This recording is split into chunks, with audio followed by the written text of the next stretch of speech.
Let me ask you something. If you ever wanted to have a private conversation with your coworker, do some task that is not work-related or find a comfortable, cozy place to sit and relax. Would you find such a place in your workspace? Now here's a better question. Have you ever stopped to ask why? About a year into my corporate job, I had a side project I wanted to work on. Nothing crazy. Just some personal work I wanted to chip away at during a slow afternoon. Simple enough, right? Wrong. First, I sat at my regular desk, open plan office, no walls, no barriers, just me, my screen, and approximately 47 colleagues with fully functional eyeballs. Could anyone actually see what I was doing? Meh, probably not. But probably not is not the same as definitely not, and somehow, that gap is just large enough to make you feel like you're committing a crime in broad daylight. Fine. Plan B, I moved to one of those meeting pods. You know the ones? Little enclosed boxes that are supposed to give you privacy. And look, they did have walls. Real, physical walls. Progress. Except the door, completely transparent. So now every time someone walked past, I got a fun little jump scare, followed by a rush of guilt for absolutely no reason. I was basically a fish in a tank, but the fish was also doing something mildly suspicious. Okay, plan C. The lounge. Surely a couch that would be a safe haven. Soft cushions, relaxed atmosphere. Maybe a throw pillow if I was lucky. The couch was aggressively uncomfortable. I couldn't sit on it for 5 minutes without my spine filing a formal complaint. And of course, it was positioned right next to the main entrance. So I had a front row seat to every person walking in and out, and they had a front row seat to me, looking suspicious, slouching badly, clearly not working. So I gave up, packed my stuff, went back to my desk, and did exactly what I was supposed to be doing. And that's when it hit me. I had just spent 45 minutes trying to find a single corner of this building where I could exist outside of work mode. And the building had systematically beaten me. Not through rules, not through a manager telling me off, just through design. The couch was uncomfortable on purpose. The kitchen chairs, same. You've probably noticed that the free food at the office is great, but have you ever tried to linger over it? Those chairs will have you back at your desk in 12 minutes flat. Suddenly the free lunch doesn't feel like a perk.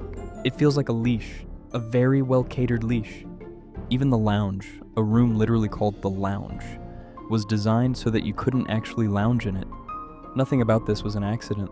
So when I got home that evening, I did what any reasonable person does when they feel gaslit. Searched the internet. And it turns out, this isn't just me being paranoid. There's a documented, researched, and surprisingly well-funded field dedicated to designing workplaces that keep employees alert, visible, and just uncomfortable enough to stay productive. Let's go through the greatest hits. Glass walls and cubicles. The panopticon light. In 1791, a philosopher named Jeremy Bentham designed a prison called the panopticon. The concept was simple and deeply unsettling. Build a circular prison where a single guard in the center can, at any moment, see every prisoner, but the prisoners can never tell when they're being watched. The result? They just behave as if they're always being watched. All the time. Forever. Sound familiar? Glass-walled offices are the corporate version of this. Your manager doesn't need to check on you every hour. They just need you to know that they could. The glass does the work for them. You become your own supervisor. Congratulations on the promotion. Open plan offices collaboration, but mostly surveillance. The open plan office was sold to the world as a revolution in collaboration. Tear down the walls, spark spontaneous ideas, build community. What actually happened? A Harvard study found that when companies switched to open plan offices, face-to-face interaction dropped by around 70% because people put on headphones, stopped talking, and retreated into themselves to cope with the lack of privacy. But here's the thing, open plan offices are perfect if what you actually want is for everyone to be slightly visible, slightly exposed, and slightly reluctant to do anything that isn't work. You can't make a personal phone call. You can't have a private conversation. You definitely can't spend 20 minutes browsing something off topic without doing a full 180-degree neck check first. It's not a workspace. It's a fishbowl with standing desks, bright lights, and loud environments. Your brain on high alert. Most offices are lit like an operating theater and as loud as a moderately busy cafe. And neither of those things is an accident. Bright, harsh lighting keeps your nervous system slightly activated. Noise, especially the unpredictable kind, like overhearing half a conversation or a phone ringing somewhere, prevents the kind of deep focus where your mind starts to wander into, say, your personal life or your side project. Psychologists call this cognitive load by environment. The office doesn't need to stress you out directly, it just needs to keep your brain just busy enough that you never fully relax. No clocks. Look around your office, count the clocks. There probably aren't many, or if there are, they're small, tucked away, or conveniently behind you. This one is elegant in how sinister it is. Without a clock, your primary relationship with time becomes the work itself. You're not watching the hours pass, you're just in it. Casinos have been doing this for decades. No clocks, no windows, no way to know how long you've been sitting there. The office borrowed a trick from Vegas and nobody even noticed. Uncomfortable furniture, the final boss. And finally we come back to the couch that started it all. Ergonomics research is extensive.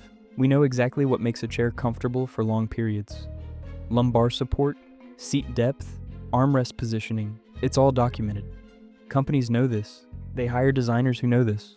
And then they buy furniture that's fine for about 2 hours and starts quietly punishing you after that. Except for the desk chairs, which are often decent because you need to be comfortable enough to work, just not comfortable enough to rest. The message embedded in every breakroom chair is, this is not where you belong, get back to your desk. Now, I want to be clear. Not every company is sitting in a boardroom twirling their mustache and designing misery on purpose. Some of this is just cost-cutting dressed up in design language. Some of it is cargo culting, copying what other offices do without asking why. But some of it is absolutely intentional. And either way, intentional or not, the effect is the same. You walk into the office every morning and the building itself tells you, your time here belongs to us. Next time you're uncomfortable at work, and you will be, just remember, you're not imagining it. The building is doing its job. The question is whether you're doing yours. Anyways, I hate my job.